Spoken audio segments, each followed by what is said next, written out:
Boa noite. É uma das novidades na política na Madeira. O Chega concorre pela primeira vez a umas eleições regionais. Desde o passado mês de julho, o partido passou a ter também uma estrutura na região. Miguel Teixeira é o líder e é também o cabeça de lista para as eleições de 22 de setembro. Miguel Teixeira, que é também o nosso convidado. Muito boa noite. Boa noite. O senhor já afirmou, enfim, em outras ocasiões, que um dos seus propósitos é reduzir o número de deputados e até chegou a ir mais além, até defendeu a extinção da Assembleia Regional. Certo? Certo. O partido... E porquê é que defende isto? Isto pode parecer um contrassenso, estarmos a candidatar para umas coisas que depois defendemos a extinção. Ora, o que é que eu defendo? A Madeira tem 260 mil habitantes, cerca de 260 mil habitantes, e acho que o peso da máquina governativa é muito grande. É este peso que absorve imenso, esta máquina absorve imenso a parte dos contributos, dos contribuintes, e é preciso reduzi-la. O peso fiscal sobre os contribuintes na Madeira é enorme. Quem anda na rua, quem anda nos campos, quem sente as pessoas, vê as dificuldades que ainda em pleno século XXI os madeirenses vivem.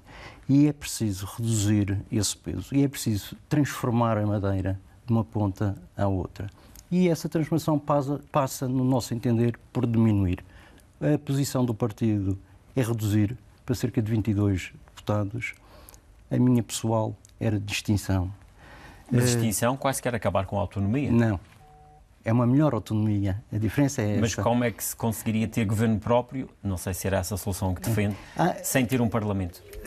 O Parlamento, não haver eleições para a Assembleia Regional, Legislativa Regional. Eu pessoalmente, isto é pessoal, eu pessoalmente acho que quando houver essas eleições para as autarquias, nessas eleições os partidos indicavam alguém que seria depois para o Parlamento, que faria a parte da legislação.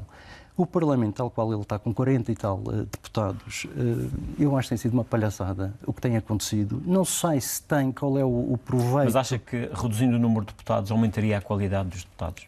Eu acho que sim. E o objetivo é precisamente isso, é aumentar a qualidade e baixar custos. Sobretudo, são estas duas coisas que é necessário, aumentar a qualidade e baixar custos. Muitas vezes estão para ali deputados, passam um ano sem pouco ou nada a fazer, que é uma realidade. O Miguel Teixeira é uma novidade, tal como o partido, de resto é a primeira experiência do partido numas eleições, mesmo a nível nacional, concorrendo sozinho. Portanto, quem é o Miguel Teixeira? Ora, eu sou uma pessoa que nasci há 60 anos atrás, tenho 60 anos, sou filho de pai madeirense e mãe continental do norte do país. O meu pai foi presidente da Câmara de Machico até o 25 de Abril, uma pessoa relativamente conhecida aí num caso controverso com a Diocese por causa do testamento da Dona Eugénia. Já agora aproveito para dizer que fiquei muito satisfeito a ver na semana passada, se eu não estou em erro, ou num artigo ou qualquer coisa assim do género, em que o novo bispo, disse que iria assumir e iria fazer cumprir a vontade da Dona Eugénia. Eu digo-lhe isto porque eu eventualmente iria tomar conta novamente desse processo, visto que o meu pai ter falecido há relativamente pouco tempo. E fiquei muito satisfeito em saber isso. Eu vivi antes do 25 de Abril, no tempo do Salazar, fui da Mocidade Portuguesa. Aos 10 anos ia com a Mocidade Portuguesa ali para o Calhau de São Lázaro, onde aprendi vela e onde tirei a minha primeira carta de vela, que era uma carta de principiante, com os 9 anos.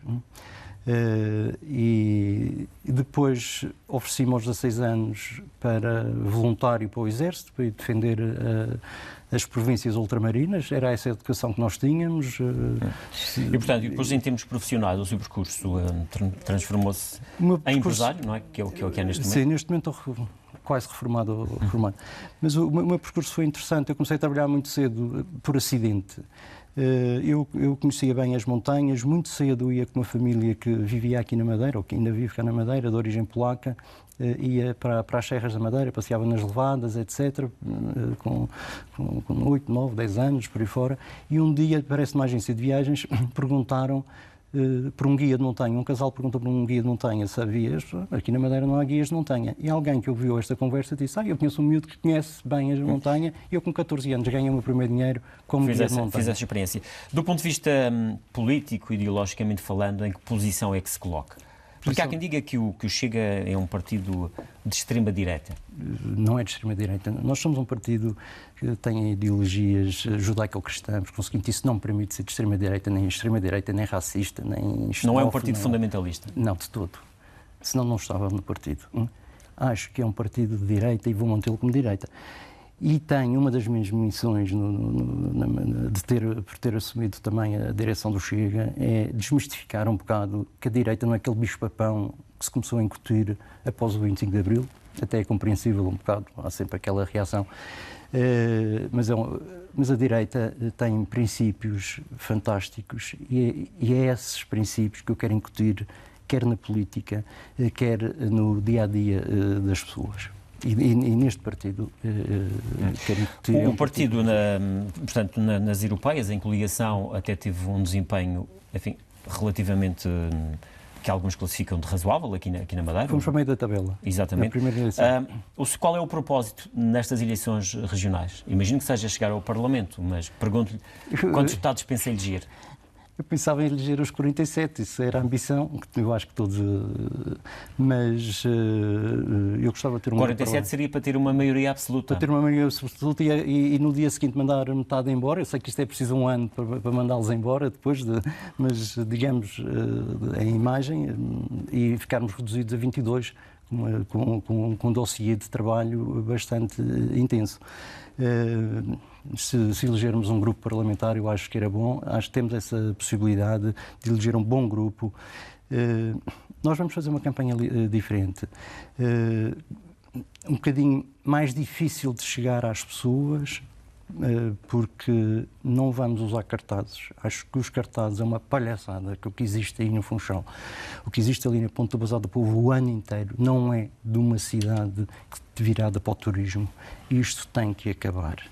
Nós vamos fazer... Mas acha que aquilo é poluição visual? Completamente, sem dúvida. É demagogia, é poluição.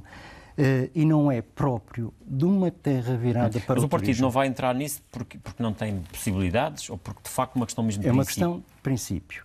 E nós temos que regular, digamos, a política. Temos que regular, e uma delas é saber, se nós estamos num espaço turístico, não podemos andar a encharcar a ilha toda e o Funchal com cartazes, com uns tortos, outros virados, outros de manhã estão partidos, etc. Portanto, o partido Chega não vai por aí. Não. De que forma é que vai ser, enfim, como é que vai ser a sua campanha? Olha, a minha campanha vai ser feita através é também um bocado a tendência que a Europa está a ter, através das redes sociais. Nós temos uma página no Facebook, temos uma página no Instagram, temos uma página... Mas não vão desenvolver iniciativas de rua, não vão contactar com as pessoas? Vamos contactar com as pessoas, estamos a ter algumas iniciativas já. Temos uma coisa que tenho estado admirado, porque disseram-me, consta um bocado, a comunicação social vai-se pôr um bocado de parte com vocês. Não, a comunicação social tem sido fantástica connosco. Eu tenho aqui no meu telefone os números das pessoas, basta ligar dos vários órgãos de comunicação social. Eles próprios, alguns deles, nós esquecemos, vêm ter connosco e têm achado esse trabalho fantástico da parte da comunicação social. Conseguindo só isso, é uma grande fonte de... Que bandeiras é que vai apresentar aos madeirenses para estas eleições de 22 de setembro? Para além da questão que já falou aqui, a questão da redução, digamos assim, da máquina administrativa. Olha, eu gostava de virar isto tudo ao contrário. Eu acho que isto está tudo, Mas como assim? Errado. Eu estou muito preocupado com uma coisa. A Madeira vive sobretudo do turismo. Estou preocupado com estes hotéis que se estão a construir, alguns megalómanos.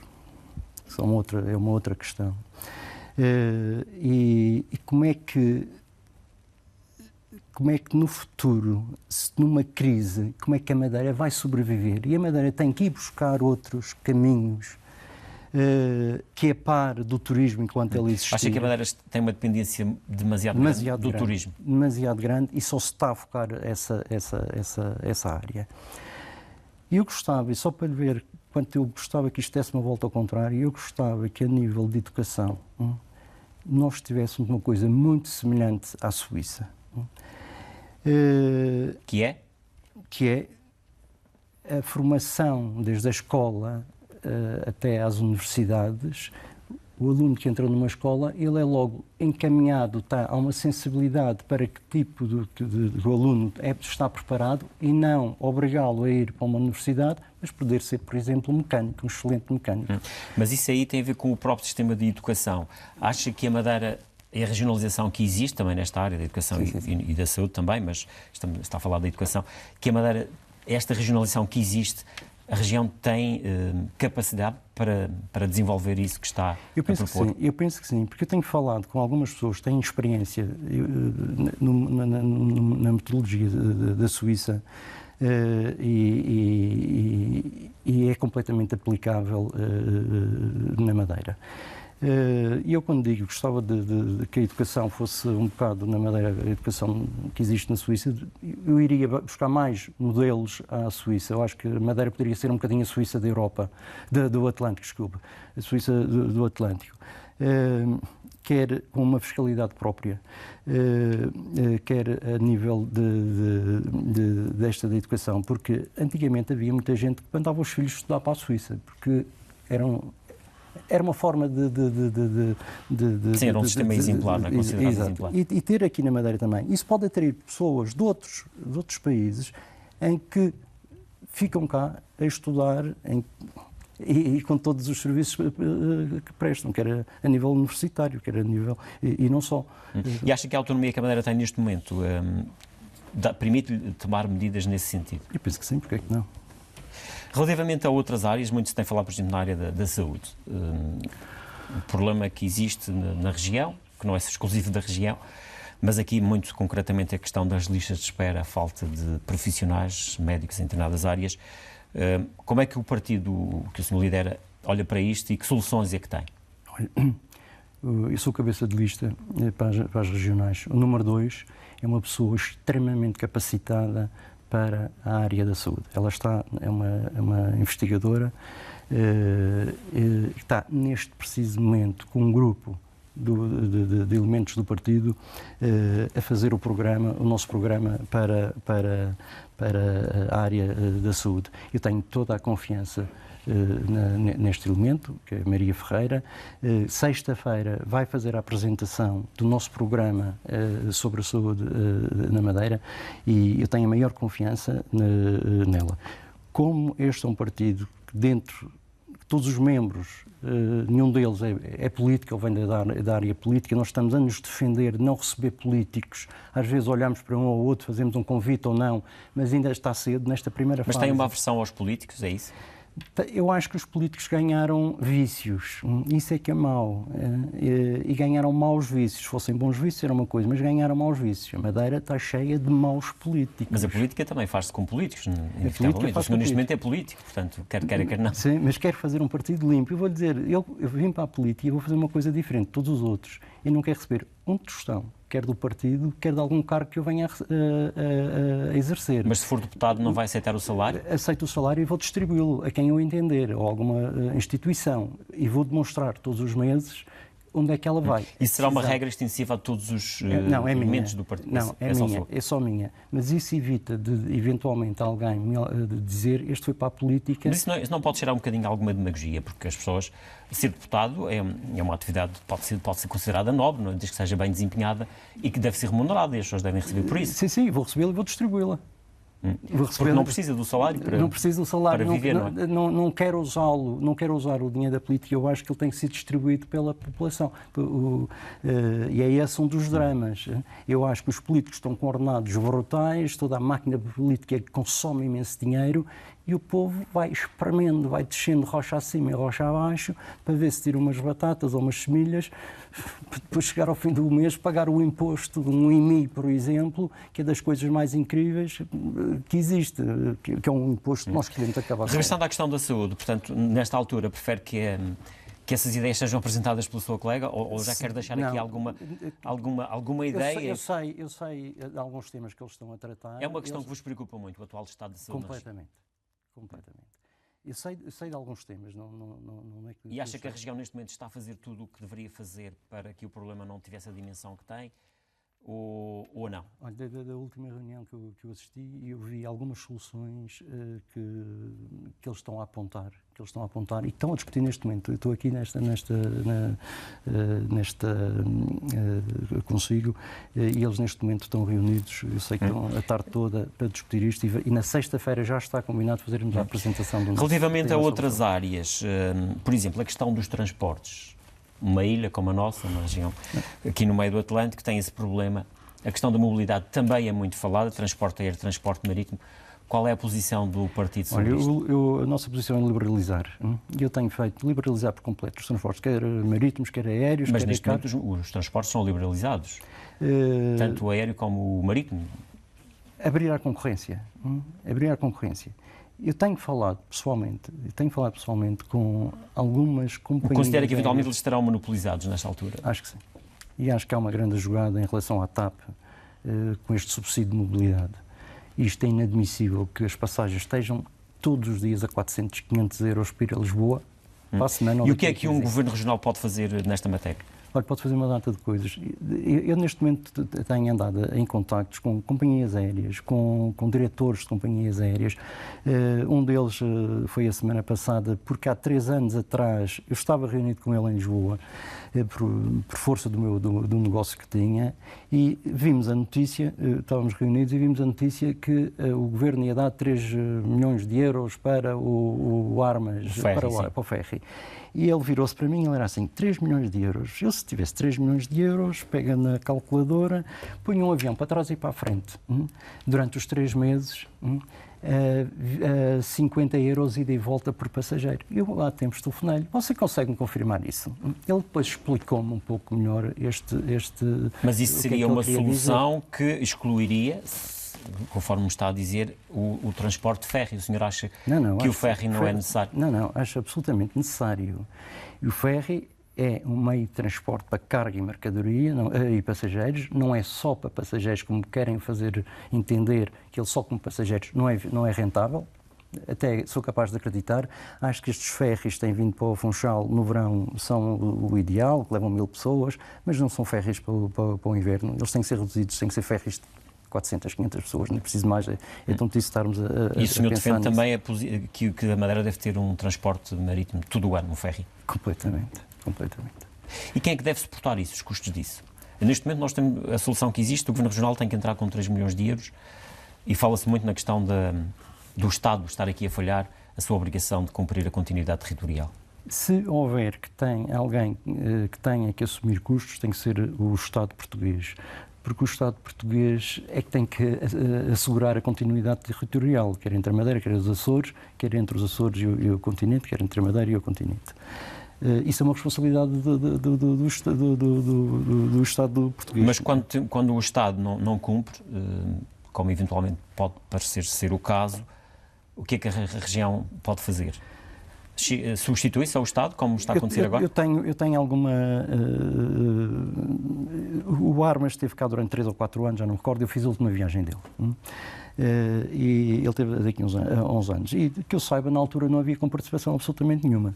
Havia, creio, uma pequena isenção no Porto. Depois houve mais alguns enlaces que fez com que o Armas saísse. Mas a vontade dele não era sair, tanto que ele tinha comprado um barco um barco novo para a rota. Há aqui interesses por trás, um bocado obscuros, que eu não tenho dúvidas. Quando fala em interesses, no fundo está a falar nas ligações que eventualmente existem entre os políticos e os governantes, e os governos e os poderes económicos. E os poderes económicos que neste momento pagaram na gestão e da região. Eu fiquei muito satisfeito quando vi o Miguel Albuquerque, o atual Presidente do Governo Regional, ainda a fazer frente ao Alberto João e tomar as rédeas do Governo. Fiquei muito satisfeito, pensei, bem, finalmente isto é capaz de dar aqui uma olufada de ar fresco. Eu acho que muita gente foi atrás disso e fiquei logo a seguir muito desapontado, como muita gente ficou desapontado porque ele caiu nas malhas do poder económico. E o poder económico poderosíssimo é que está a gerir neste momento a Madeira. E acha que na próxima eleição regional, havendo uma alternativa que não o PSD, a Madeira poderá ficar livre dessas questões?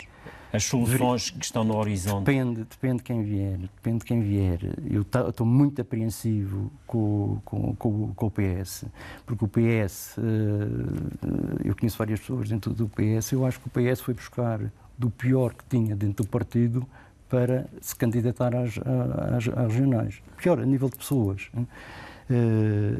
Por isso, e já sei que o poder económico já se juntou também ao PS, porque o seguinte vai ser substituir um que está mal por um outro muito pior, isso não tenho dúvidas. Tenho alguma esperança que o povo abra os olhos. O senhor, se for eleito e se eleger um grupo parlamentar, se eleger deputados, se for chamado a participar numa solução de governo, caso não haja um partido de maioria absoluta, para que lado é que se inclina? Para a esquerda ou para a direita? Para a direita e para a esquerda, nunca. Portanto, não apoiaria Paulo Cafofo numa solução de governo? Nunca. Mas porquê? Nem sequer admitia negociar as suas propostas? Não. Ele é um indivíduo que foi incapaz de ser um bom gestor na Câmara Municipal. Ele não será um bom gestor na coisa. Ele é uma pessoa incapaz de um acordo. Vê-se logo os acordos que ele fez logo na coligação dele, que rebentou-a logo no início. Uma pessoa sem palavra. Com ele, não. Regressando à questão dos transportes, o transporte aéreo, a solução que está a ser agora desenhada é de o subsídio ser feito o desconto logo no ato da compra. Parece-lhe bem essa medida? Melhora. Porque há quem diga que também há um outro lado, que é a questão do turismo regional, até que ponto é que pode ou não vir a ser prejudicado por isto. Eu acho que melhora porque podem inflacionar o preço das viagens, é esses alguns argumentos que já ouvimos. Pois. E, portanto, quem está lá fora para vir para a Madeira e quer comprar uma viagem para a Madeira pode encontrar preços mais caros. Eu estou convencido que melhor, eu vou dizer porque o que me interessa agora é os madeirenses. E os madeirenses nós temos de fazer uma coisa, nós temos de dar a possibilidade aos madeirenses de viajar. De ter o mundo, não é? De ver o mundo, de ver a Torre Eiffel à frente dos olhos deles, de ver a Torre, de ir a Londres, passear, irem de férias para fora. Nós estamos numa ilha muito fechada. E as únicas férias que fazemos, ou é cá dentro, a grande maioria, ou vai ao Porto Santo, as únicas possibilidades, há uma pequena elite, 30, 40 mil pessoas que viaja, o resto, os outros, não conseguem sair. E temos que arranjar condições para que o povo madeirense consiga sair e visitar, nem que seja os familiares que estão em França há não sei quantos anos. Isto é fundamental, porque isto é dar instrução e educação ao povo, que, para alguns políticos, eventualmente, um povo muito educado, muito instruído, não interessa.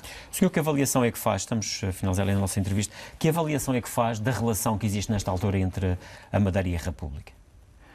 Olha, eu acho que se faz jogos, não são interessantes. Eu fui um... Quem é que tem razão? Acho que não tem razão. Acho que não tem razão. Isto não é política. Política... Eu defendo, uma das coisas que eu defendo é a extinção também do representante da República. E também defende a devolução da Quinta Vigia? E também defendo a devolução da Quinta Vigia, da mesma forma que foi feita ali a Quinta... o antigo clube inglês, a Quinta Magnólia. Não é necessário os políticos terem tanta ostentação. Claro. E acho que a nossa relação com a República tem que ser, hoje em dia, é abrir o telefone e falar para lá. Não precisamos ter intermediários. E temos os nossos representantes lá na Assembleia. Mas parece que esse diálogo não tem dado muitos resultados, porque nós assistimos aqui a situações que se vão prolongando no tempo e que não se resolvem. Olha, isso porque veio de uma escola antiga em que o Alberto João começava a insultar logo as pessoas de lá. Ele, quando queria dinheiro, insultava-os e depois pedia-os de volta. E esse vício não se quebrou ainda. Mas acha que a Madeira ainda está a pagar por esse tempo de Alberto João Jardim? Acho que ainda está a pagar, claro. Mas isso também não é uma visão, enfim, de quem está na política, de olhar para estas questões, fazendo quase esse tipo de não lhe chamaria represália, mas no fundo é isso no fundo que está quase que a dizer. Mas quem fazia represália, quem fazia represália era a Madeira. A Madeira estava constantemente a fazer represália em troco de toneladas e toneladas de dinheiro que veio para cá. E acho que a política não pode ser feita assim. A política tem que ser feita, mesmo que eu tenha um governo diferente em Lisboa e o da Madeira diferente, tem que haver umas relações de princípios que são inexistentes neste momento. Princípios de forma de conversa que são inexistentes.